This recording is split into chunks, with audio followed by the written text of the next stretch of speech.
All right. What's up, everybody? It's Pikel with League of Items, and we have another video. This one will be on the LPL.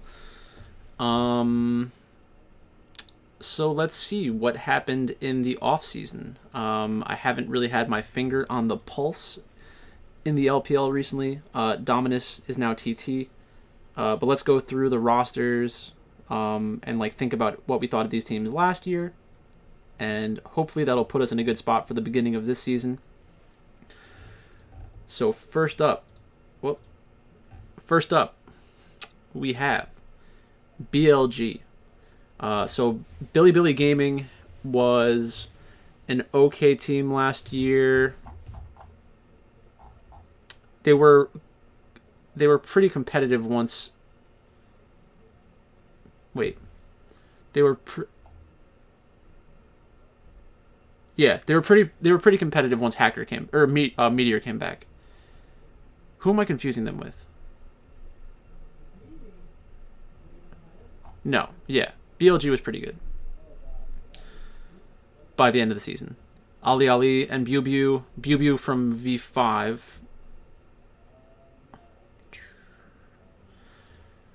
So people are going to think okay, Bew was on V5 and played okay on V5. Really not a great player, in my opinion. Meteor had a good year last year. I'm not sure if Meteor is coming back. Zika. Okay, I was actually trying to figure out where Zika was playing because I couldn't find them when I was looking at the the LPL stuff previously. But that's very good. Zika is a very good player. Wings is now replaced by Aiming. Aiming is most likely just a better player than Wings. Mark was on the team with Peanut last year, so they were on LGD. Mark's an okay player, not a game changer really, in my opinion. But BLG should be much better with Zika and Aiming. So their top lane is probably about average. Their jungler is good. Maybe not the best in the league, but a good player. Mid laner, very good. AD carry, very good. And then their support is league average. So that's a very big upgrade for BLG. I expect them to do pretty well. I don't know what the other rosters look like, but for now, I'll say roster upgrades, Zika and Aiming, good players. That's really the core of the team. A lot of the times you'll have carry players that just look like good players, but both of those players actually create advantages for themselves and for the team. So I'll be high on them in the beginning of the year for sure. Let's go next. Next up, EDG. So EDG, my opinion about EDG last year was really they were shockingly young for a team with very well-known players. Let's see what happened. Flandre is still a pretty good player. Xiaoshang played pretty well all of last year, so I like that. Clear Love is coming back, right? That's kind of weird. I'm not sure how good Clear Love is going to be right now. I liked Jai. Gory, I'm not sure where Gory's coming from or if this is actually them replacing Scout. Scout was a good player. Hope is also a good player, but it looks like they have Viper now, so I would assume Viper is the one who's going to start. This is so weird.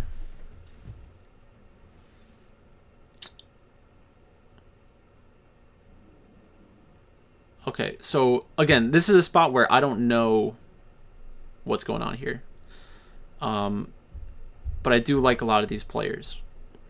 So let's say, hypothetically, if it was Flandre or Xiaoshang, I'd be happy. If it was just Jai, I'd be fine with that. If Clear Love also plays, I don't really know if Clear Love is good anymore. If it's Gory over Scout, I have no idea. If it's still Scout, Scout's a good player. If it's Hope or Viper, still good. If it's Mako, that's good. So they should be a good team. I think that they're probably going to be underrated going into the season. Clear Love, well, I'll just put jungle is huge question mark. But interesting. So I mean, those are some interesting moves. I think Viper is a very good player.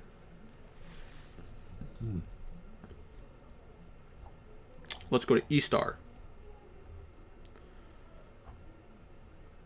ZS, not sure who you are. Let's just make sure I'm not crazy. Where was Hacker last year? Why am I not remembering this? Ah, OMG. Okay. Now it's all starting to make sense. Hacker, good player. Insulator, Irma. I'm not sure. Rat and Xiaoxi. Rat played well in some of his matches. Rat is also very tall. I don't know if you all remember that. That was pretty weird. I don't have big expectations for this roster. So if ZS, Insulator, and Irma are all very good, then maybe something can happen here. Hacker was an okay player. I don't have any issues with Hacker. But really no big expectations. Probably mid to low. Let's move on. FPX. So FPX upgraded, quote unquote, upgraded from Khan to Nagri. I think they're pretty similar players. Tian is a good player. Doinb is a good player. LWX is a good player. I don't know who Prince is. Crisp is a good player. So I think that this team is fine. But they will probably be overrated when they play other top teams because of Nagri. So I will most likely be betting against them when they play against good teams in the beginning of the year. Oh, Insulator was from FPX. Insulator is pretty good. Okay. Ning is inactive. Okay, so we still have the Shy, we still have Rookie, still have Puff.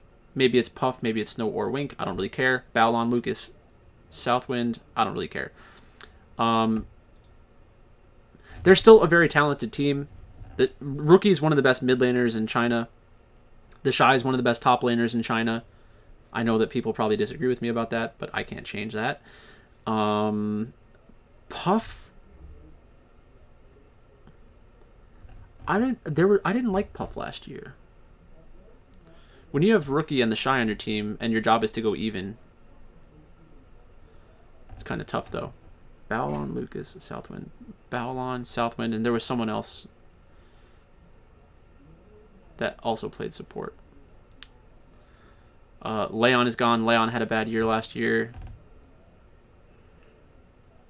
but isn't a horrible player. I'm going to be higher than them. I'll be playing them a lot in the early season, so probably underrated by DFS players because of last year's results. I'm not sure who's on their starting roster, but the Shy, Shun, XUN, is that Shun? Rookie, Puff, and Balon. Let's say that's their starting lineup. That's a good starting lineup. They'll be better than a lot of teams just on that alone. JDG. All right. So JDG. We have Zoom and Kanavi, obviously both very good players. Xie and Yagao. So this is funny because a lot of people were telling me last year that Yagao and Loken were very good players, but they went out and signed Xie and Mystic for competition. I don't know. Maybe they're not as good as everybody said they were. That was kind of seems results oriented at this point. And Lu Mao is a good player. I still like JDG. Yagao and Loken are at least league average players, so I'm not trying to say that they're horrible.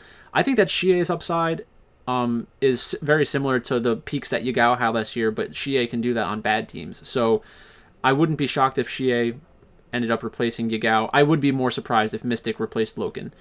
That would be much more surprising to me. But I think that they're still a good team, probably a top 4, top 5 team. Without seeing everybody else, I'm just going to assume that.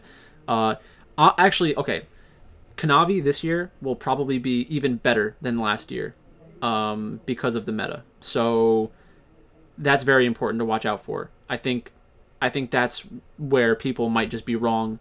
That's actually the way that they backdoor cover. So if everybody's still playing Yagao and Loken because they think that they're very good players, they'll probably get bailed out by Kanavi. So that's a team that you have to be careful when you're making your lineups. LGD, Cult, Flora, Quee, Uniboy, Garvey, Kramer, and Peace. Okay, so now this is a bad team now. No more Peanut, comma, no more Love. I don't love you anymore. Moving on. They're probably going to be a bad team. Bottom tier team. LNG. Ooh. Mikuya. I don't know anything about this player. Tarzan. Very good player. Icon. Very interesting player. Not incredible, but they are a good player. I do like Icon. They play Orianna extremely well. They're just a good overall player. Light. It was Light and Dwan last year, right? Okay, Dwan retired, so it's just going to be Light. Light, I think, was the better player for most of the year. Dwan, right? Am I? Oh wait, Light. Oh, and Asura. Yeah, Asura was the guy that was. Yeah, okay. Yeah, Light was better than Asura. It was Iwandi and Dwan that were like, or Elwandi or Iwandi that continuously like competed for the starting spot. Chenlong 17 to Mikuya. Chenlong 17, I didn't think they were that bad. I'm surprised they didn't get picked up by another team. So maybe Mikuya is good. I don't know. But I like Tarzan. I like Icon. I don't know about Plex. But even if it's like Plex, Tarzan, Korean synergy, I always thought that Icon was Korean. Weird. Tarzan is very good. They're 1 year... Tarzan is 1 year out of playing competitive, so I don't know if that's going to have a big impact. I think that they are probably underrated going into the year in the DFS circles because they're not going to know who Tarzan is really.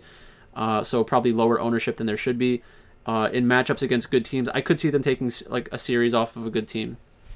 So I'd watch out for that. OMG. Let's see. OMG. New was there last year. Or wait, no, New was from RNG, right? Yeah, okay. New was from RNG. Wooming was from Rogue Warriors. Was a pretty good player. Aki, it looks scary as shit. So you probably want to not get on that guy's bad side. Cold's a pretty good player. Sora, I mean, this is kind of a toss-up. Bafong? Oh, they're the substitute. Eric. Where'd Eric come from?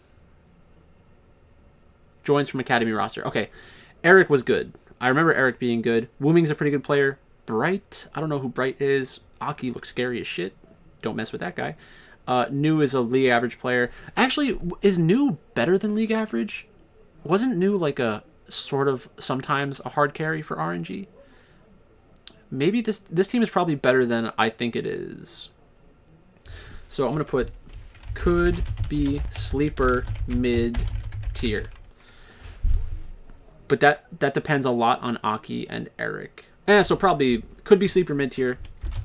Probably bottom tier. I don't think they're competing for a championship in any scenario. Rogue Warriors. Love me some Rogue Warriors. It's so funny how this kind of stuff plays out. So Ziv is actually a very well-known player from what's that team? The team that Sword Art was from, right? Or no, this is from AHQ Warriors, I think. Or AHQ Esports Club. Yeah. So they were in they were at Worlds a few times, so they're a pretty good player. And they were actually like the main focal point of their team. Pretty consistently. So Ziv is a good player. I don't know how much longer they'll be operating at like a very high level, but a good player in general. Haro, I love Haro. Everybody knows that. Forge was pretty good, but Forge was on Vici Gaming and was replaced by Zika. Kazika was a better player. Betty, Kellen, and Zwuji. So everyone probably assumes that Zwuji is better than Betty, but I think Betty in the long run will probably win that starting job. And then Chow Chow is coming from Top Esports.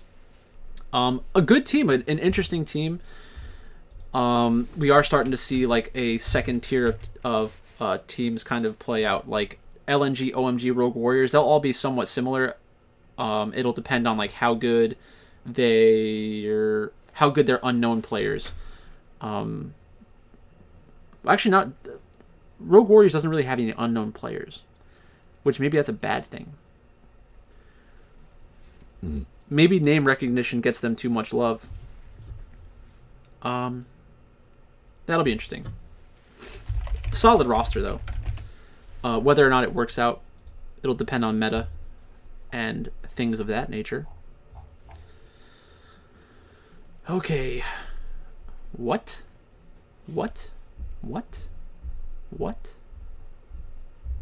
Xiaohu's gonna be a top laner? What? That's weird. So Xiaobai and Xiaohu are both good players. Wei and Xiaolongbao are both good players. I like Xiaolongbao a lot. Cryan is an okay player. I don't know why Xiaohu would swap. That's really weird. Gala was an okay player last year, but I don't remember them being anything transformative. Ming and Lily, I don't really know. So, I mean, it really comes down to RNG, Xiaohu, lane swap, question mark. XL, Xiaolongbao, Cryan, Gala. I don't hate any of those players. I just, the role swap seems so weird by Xiaohu. I wonder why that happened. Maybe they like the champion pool of top laners better. Maybe they feel like they can carry harder or like exploit their talent differential over top laners easier than mid laners. It's certainly interesting. It'll be fun to kind of see how that plays out. I would just instantly assume without seeing any of their match history that they're going to be playing a lot of carry top laners. The best case scenario, I've been talking about this for several years now. If Cryan and Xiaohu are able to swap lanes, that's the best case scenario. If they can just like go into champion select, pick one champion that can swap between the two roles, and then you just counter pick one of the matchups. That's definitely the future of League of Legends. Next up, Suning. My dark horse from last year that I ended up being very right about. Obviously, extremely difficult for me to predict how well it went, but they're definitely just a good team. So I would expect that to continue. Bin, extremely good player. SFM is not as good as Bin, like in terms of talent level relative to everybody else in their role, but SFM is a very intelligent player, and has an interesting champion pool, has interesting item builds, can always kind of pull something out that fits into the team that might not be considered meta, but is still good enough and like fulfills enough of what it takes to be a jungler in any meta. So that's always a good thing.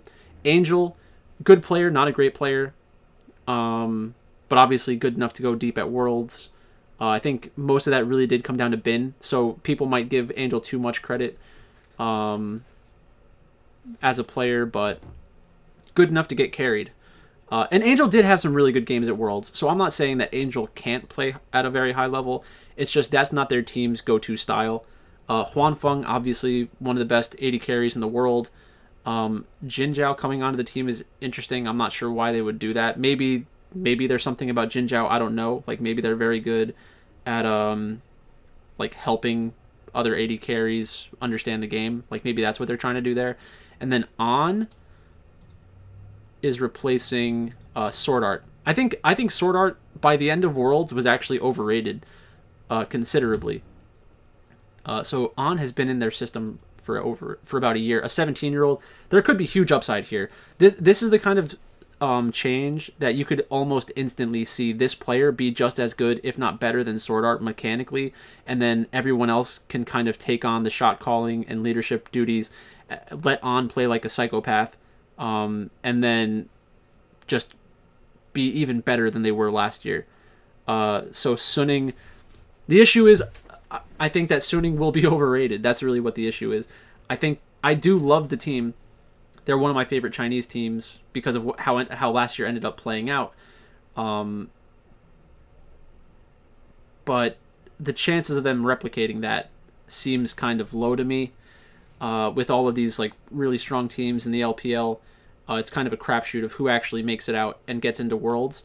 Like if there was no cap on number of teams that can go to Worlds, the LPL would have the most teams make Worlds because they have like probably between 4 to 7 teams that could compete in any league in the world, which is very cool. So good team, maybe even better with support change. Probably overrated by DFS community and recency bias.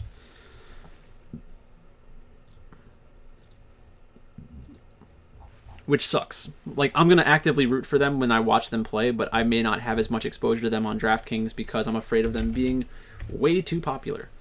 World Elite. Okay, Breathe is replacing Morgan. Morgan was a good player. Maybe just didn't fit well with her team. I'm not sure what the problem was there.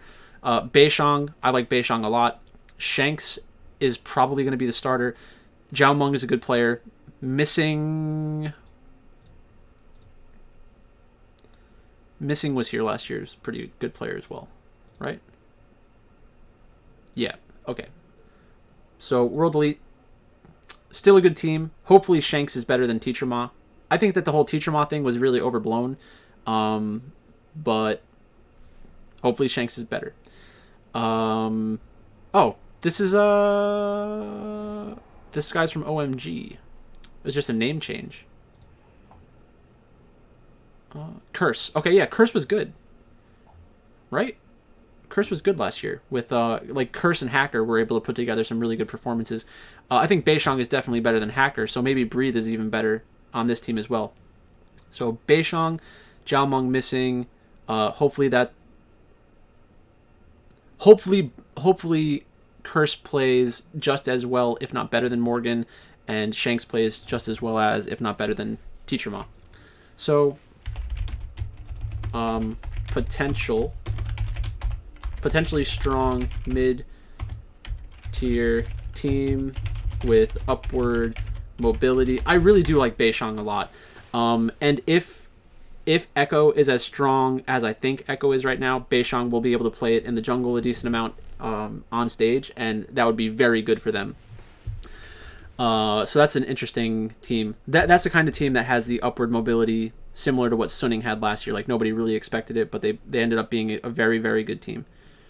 Not saying it will happen, but it's definitely possible. And you can't say that about every team, but there's someone that I think definitely has that upward mobility. 369, Karsa, Knight, Jackie Love, and Yu Yanja still top 4. Very good team. Nothing else to say, really. Okay, Dominus became this. Chilizi was okay, but nothing great. Bless, Xiaopeng, VV, don't know anything about these guys. Captain, Twyla, Sky. Nope. Samdi is a good player. Probably overrated. Teen, I don't know. TT, I don't know. You get the question mark treatment. I honestly just can't tell you. Vici Gaming, Cube, Leon and Ikes, Fofo, iBoy, huh? Hong and Maestro. Losing Zika is bad, so I'm gonna assume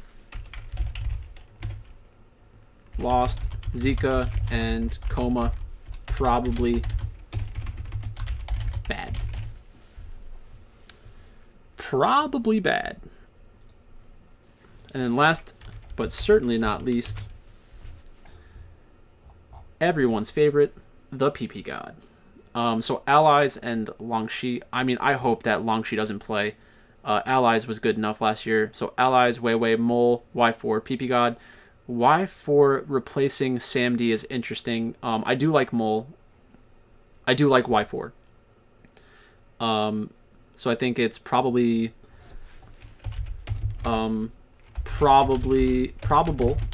regression.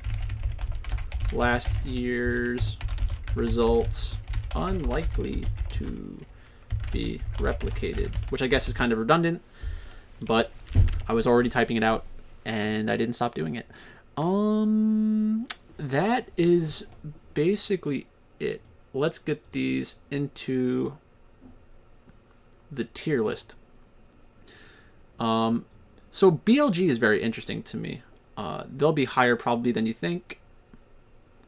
EDG, I think, is worse than BLG right now. E-Star is probably EDG or worse. FPX is up there. Invictus Gaming is probably closer to FPX than they are to BLG. JDG is very good. I would assume JDG is better than FPX right now. LGD, I'm going to put them pretty low. LNG, I would say, is in the BLG tier. OMG, I'm going to put by E-Star. RNG, that lane swap is so weird. But I think RNG is probably better than EDG right now. They're very close, actually. I'm glad they're right next to each other. DMO is TT. I don't know anything about those, so I'm going to put that there. Rogue Warriors, solid roster. Probably above E-Star. Suning is probably in the BLG LNG tier. Like, they haven't really leveled up as an organization, I think. I'll put them at the top of the BLG LNG tier. I would probably still take Invictus Gaming over Suning, heads up, if they played week 1. Like, if I was playing in like a $200 contest or something and I just wanted to make one team and be different, I'd probably have Invictus Gaming with the upset. I think it would be considered an upset like by DFS players, but not the sportsbook. The sportsbook would probably have Invictus Gaming listed as the favorite because of how popular they are as a team. World Elite, I'm going to throw in the LNG tier. Vici Gaming, lost Zika and Coma. That's probably bad. V5. Oh, Top Esports is up top. They're one of the two best teams. Probably JDG and Top Esports are probably still the two best teams. And then V5 probably going to regress. I would throw them in the EDG, RNG, V5, Rogue Warriors tier. So presentation mode. This is what we're looking at. This is what I think, really. So JDG and Top Esports still the two best teams. FPX and Invictus Gaming probably 3 and 4 right now. Suning, BLG, LNG, and Team World Elite, I think they could get higher up in these standings. So I think those are the top 8 teams. If it ended up in any order, I think that these 8 teams will fill up most of the top of the table. EDG, RNG, V5, Rogue Warriors, E-Star, and OMG. I would not be shocked if they were like serious playoff contenders. Maybe they get some surprising wins early in the season. They have good rosters overall. LGD, Vici, and TT are the 3 lesser teams in the LPL right now. And it's tough because there's 17 teams. I know things are pretty insane in the LPL in general, but at the end of the day, when we get into the playoffs, even if a team like EDG, RNG, V5, Rogue Warriors, E-Star, or OMG is like a favorite and had a very good season going against the teams above them, I'd probably pick the teams above them. That's basically how I would think of this list. And the list will change. I will make changes to it. And videos about it, and I mean, you'll kind of understand how I feel about teams from the videos that I put out. But keep track of that. And if you think that I'm making crazy leaps for teams that aren't justified, always make sure you ask me why it's happening, and I'll try to give a solid explanation. But that's about it for the LPL. And that's my final preseason video about the different leagues. I'll probably make some other videos, but this is like the foundational work that I try to get done before the beginning of the season, and a lot of it is just like reactions to players that I know. I can't know about a lot of these players until I see them on stage competing against the players that I know, because then I have a relative understanding of how strong they are. But that's it. So thanks for watching this video. Thanks for checking out the preseason videos, and I'll talk to you later.